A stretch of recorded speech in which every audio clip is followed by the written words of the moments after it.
ഈ പ്രദേശത്തിന്റെ MLA ആയിരുന്ന വഴൂർ സോമന്റെ അനുസ്മരണയ്ക്ക് മുമ്പിൽ ആദരാഞ്ജലികൾ അർപ്പിച്ചുകൊള്ളുകയാണ്. നമുക്ക് അറിയാവുന്നതുപോലെ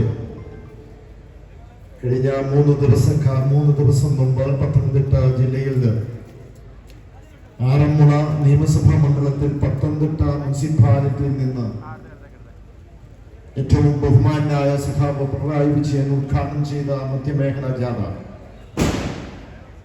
വിവിധ ജില്ലകൾ പിന്നിട്ട് പത്തനംതിട്ടയും കോട്ടയവും പിന്നിട്ട് ഇടുക്കി ജില്ലയിലെ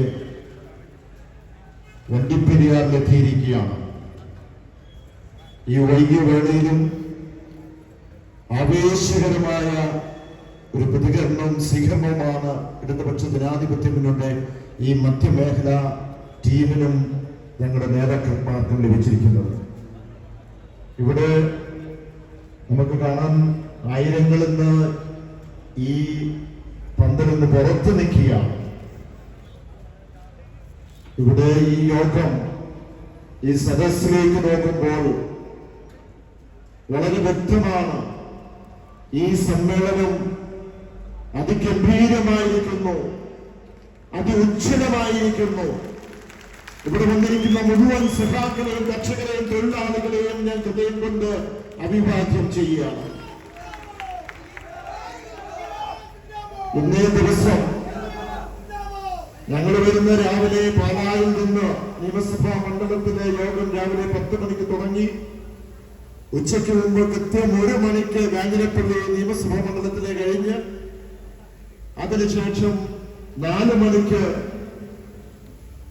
പൂഞ്ഞാർ നിയോജക മണ്ഡലത്തിലെ കഴിഞ്ഞാണ് ഇടുക്കി ജില്ലയിൽ ഇവിടെ എത്തിയിരിക്കുന്നത്. ഈ സമ്മേളനം കഴിഞ്ഞ് നെടുങ്കണ്ടത്ത് യോഗമുണ്ട്. അതിനുശേഷം ദേവികുളത്തിലേക്ക് പോകേണ്ടതുമാണ്.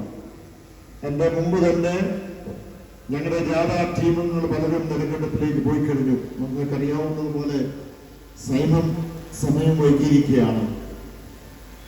ഏതൊക്കെയാലും ഈ കഴിഞ്ഞ 5 വർഷക്കാലം, ഒരു തരത്തിൽ പറഞ്ഞ് കഴിഞ്ഞ 10 വർഷക്കാലം ഒരു ഇടർച്ചയും കൂടാതെ ബഹുമാനായ സഖാവ് മുഖ്യമന്ത്രി പിണറായി വിജയന്റെ നേതൃത്വത്തിൽ ഇടതുപക്ഷ ജനാധിപത്യ മുന്നണി സർക്കാർ വളരെ അഭിമാനത്തോടുകൂടി മുന്നേറുന്ന ആവേശകരമായ ഒരു മുന്നേറ്റമാണ് നമുക്ക് ഉടനീളം കാണുവാൻ കഴിഞ്ഞിരിക്കുന്നത്. ഈ ജാഥ, ഈ വികസന മുന്നേറ്റ ജാഥ 3 മേഖലകളായി 140 നിയമസഭാ മണ്ഡലങ്ങളിൽ കൂടെ കടന്നു പോകുന്നു. ഇത് വെറും ഒരു ജാഥ മാത്രമല്ല, ഇത് തീർച്ചയായും ഒരു ജനസമ്പർക്ക പരിപാടി തന്നെയാണ്. ഇവിടെ നിൽക്കുമ്പോൾ തീർച്ചയായും ഇതിനു മുമ്പ് സംസാരിച്ച വിവിധ നേതാക്കന്മാർ ഈ പ്രദേശത്തിന്റെയും നമ്മുടെ കേരള സംസ്ഥാനത്തിൽ നടത്തിയിട്ടുള്ള വികസന പദ്ധതികളെ പറ്റി ഒക്കെ വളരെ വിശദമായി സംസാരിച്ചു എന്ന് എനിക്കറിയാം.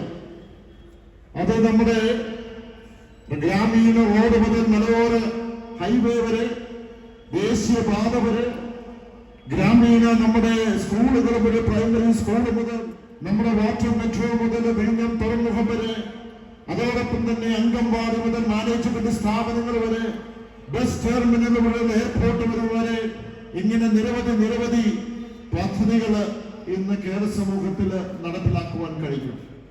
പക്ഷേ ഈ വികസന പദ്ധതികളൊക്കെ നടപ്പിലാക്കുമ്പോഴും ഞാൻ പലപ്പോഴും പല വ്യക്തികളും കുടുംബങ്ങളോടും സഹോദരന്മാരോടും അമ്മമാരോടും ചോദിക്കാറുണ്ട്, ഈ വികസനമൊക്കെ നടത്തി ഇതിന് ഏറ്റവും പ്രിയമുള്ള ഒരു വികസനം ഏതാണ് എന്ന് ചോദിച്ചാൽ എന്തു പറയും എന്ന് ചോദിച്ചു.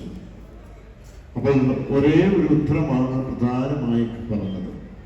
ഞങ്ങൾക്ക് ഈ വികസനമൊക്കെ തീർച്ചയായും വളരെ പ്രയോജനമാണ്, ആശുപത്രികൾ, സ്കൂളുകൾ, ഇതെല്ലാം. പക്ഷെ ഒരു സാധാരണക്കാരനെ സംബന്ധിച്ചിടത്തോളം ഏത് വികസനത്തിനേക്കാൾ കൂടുതൽ ഈ സർക്കാർ വ്യക്തിപരമായി എൻ്റെ കുടുംബത്തിന് എനിക്ക് എന്ത് സഹായമാണ്, എന്ത് വേതനമാണ് തന്നത് എന്നുള്ളതാണ് ഞാൻ പരിശോധിക്കുന്നത്. എൻ്റെ വീട്ടുമുറ്റത്തേക്ക് എൻ്റെ കുടുംബത്തിന് എന്ത് ലഭിച്ചു എന്നുള്ളതാണ്. ആ രീതിയിൽ നോക്കുമ്പോൾ എനിക്ക് ഏറ്റവും പ്രയോജനകരമായ പദ്ധതി എന്ന് പറയുന്നത് ക്ഷേമ പെൻഷൻ തന്നെയാണ് എന്ന് അവർ എന്നോട് പറയാറുണ്ട്. ഈ ക്ഷേമ പെൻഷന്റെ കാര്യത്തിൽ പറയുമ്പോൾ നമുക്കറിയാം 600 നിന്ന് 1600 രൂപയായി 2000 രൂപയായി കോടികൾ കോടികൾ കോടികൾ കൊടുത്തു എന്ന് പറയുമ്പോൾ അതിന്റെ യഥാർത്ഥ സ്ഥിതി എന്താണ് എന്ന് നമ്മളൊന്ന് പഠിച്ചു പോകേണ്ടതുണ്ട്. ഞാൻ ഈ വണ്ടിപ്പെരിയാറിന്റെ ഒരു കണക്ക് ഒന്ന് എടുത്തു നോക്കി. സാമൂഹ്യ സുരക്ഷാ പെൻഷൻ ഈ പഞ്ചായത്തിൽ, ഒരുപക്ഷെ പഞ്ചായത്ത് മെമ്പർമാരൊക്കെ ഇവിടെ ഉണ്ടാകും, ഇവിടെ ഇതുമായി ബന്ധപ്പെട്ട ഒരു കണക്ക് ഞാൻ തിരുവനന്തപുരത്ത് സെക്രട്ടേറിയറ്റിൽ പോയിരുന്നു. ഞാൻ ഈ അമ്മമാരൊക്കെ ഇതൊക്കെ പറഞ്ഞപ്പോൾ ഒന്ന് പഠിക്കണമല്ലോ എന്നോർത്തൊന്ന് പഠിച്ചു നോക്കിയാണ്. ഇവിടെ 7149 ആളുകൾക്ക്, കുടുംബങ്ങൾക്ക് 2000 രൂപ വെച്ച് ക്ഷേമ പെൻഷൻ ഈ പഞ്ചായത്തിൽ കിട്ടുന്നുണ്ട്. 7149 ആളുകൾ 2000 രൂപ വെച്ച് കൊടുക്കുമ്പോൾ ഒരു മാസം ഈ പഞ്ചായത്തിൽ എത്ര രൂപയാണ് സർക്കാർ ക്ഷേമ പെൻഷനായിട്ട് കൊടുക്കുന്നത്?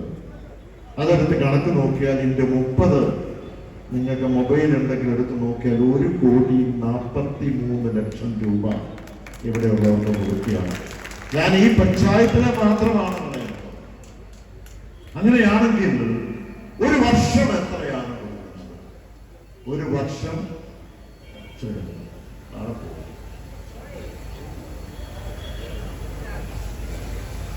ഒരു വർഷം 17 കോടി രൂപ ആണ് അപ്രോക്സിമേറ്റ് ആയിട്ട്, ശരാശരി 17 കോടി രൂപ ഒരു വർഷം ഈ പഞ്ചായത്തിലായിട്ട് കൊടുക്കുകയാണ്. അങ്ങനെയാണ് കഴിഞ്ഞ 5 വർഷം കൊണ്ട് എത്ര കൊടുത്തു? 85 കോടി രൂപ, 79 ലക്ഷം രൂപ കൊടുത്തു. ഈ നിയമസഭാ മണ്ഡലത്തിൽ ശരാശരി 9 നിലയ്ക്ക് ഞാൻ ഏറ്റെടുത്തിട്ടുണ്ട്. പാർലമെന്റിനകത്തും പുറത്തും ഇവിടെയും അവിടെയും ഇതെല്ലാം നിയമയുദ്ധങ്ങൾ വരെ നടത്തി. എന്താണ് അവിടുത്തെ പ്രശ്നം? 1972 വന്യമൃഗ സംരക്ഷണ ബില്ലിൽ, ആ ബില്ലിൽ വന്യമൃഗത്തിനെ എവിടെയാണ് സംരക്ഷിക്കേണ്ടെന്നുള്ള നിർവചനം കൊടുത്തില്ല. വന്യമൃഗത്തിനെ സംരക്ഷിക്കണം എവിടെയാ? കാട്ടിനകത്താണോ പുറത്താണോ എന്നവർ പറഞ്ഞില്ല. നമുക്കറിയാതെ കാട്ടിനകത്താണ്.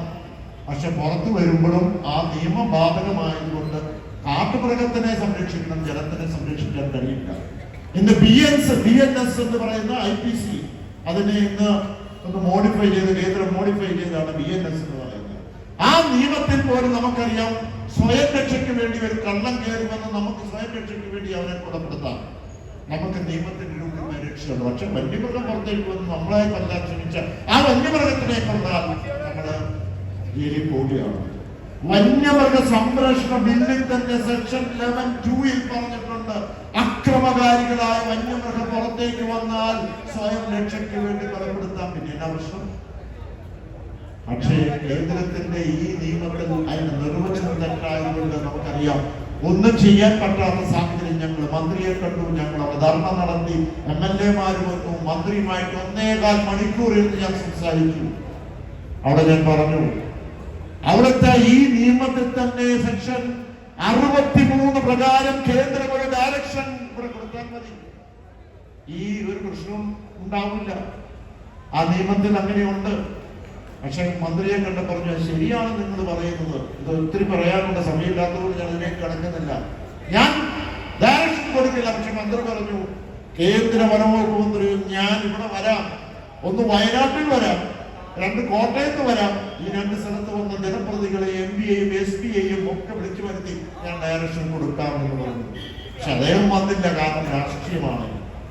പക്ഷെ ഇനി നമുക്ക് ഇങ്ങോട്ട് മുന്നോട്ട് പോകാൻ പാടില്ല. അതുകൊണ്ട് തന്നെ കേരള നിയമസഭയിൽ ആ പരിമിതികളിൽ മുന്നിൽ നിന്നുകൊണ്ട് നമ്മളൊരു നിയമ ഭേദഗതി നടത്തി. വന്യമൃഗ സംരക്ഷണ ബില്ലിൽ പുറത്തേക്ക് വരുന്ന അക്രമകാരിയാണ് മൃഗങ്ങളെ വെടിവെക്കാമെന്നുള്ളത്. ഞാൻ ഓർക്കുന്നു, ഇത് 4 വർഷക്കാലം മുമ്പ് ഇങ്ങനൊരു വിഷയം ഇവിടെ കോട്ടയത്തും ഇവിടെയൊക്കെ നടന്നപ്പോൾ ഞാൻ പറഞ്ഞു ഇപ്പോൾ ആ നിയമം ഇപ്പോൾ പ്രസിഡന്റ് അടുത്തേക്ക് ചെന്നിരിക്കുക, അവർ സൈൻ ചെയ്യാൻ. ജനങ്ങളോട് സ്നേഹമുണ്ടെങ്കിൽ അവർ സൈൻ ചെയ്താൽ ഇത് നമ്മുടെ ഈ പ്രശ്നങ്ങളൊക്കെ പരിഹരിക്കും. നമുക്കറിയാം ബഫർ സോണുമായി ബന്ധപ്പെട്ടുള്ള വിഷയങ്ങളൊക്കെ അവിടെ എല്ലാം നമ്മുടെ ഇടപെട്ടുകൊണ്ട് അതിന് പരിഹാരം കാണുവാൻ കഴിഞ്ഞിട്ടുണ്ട്.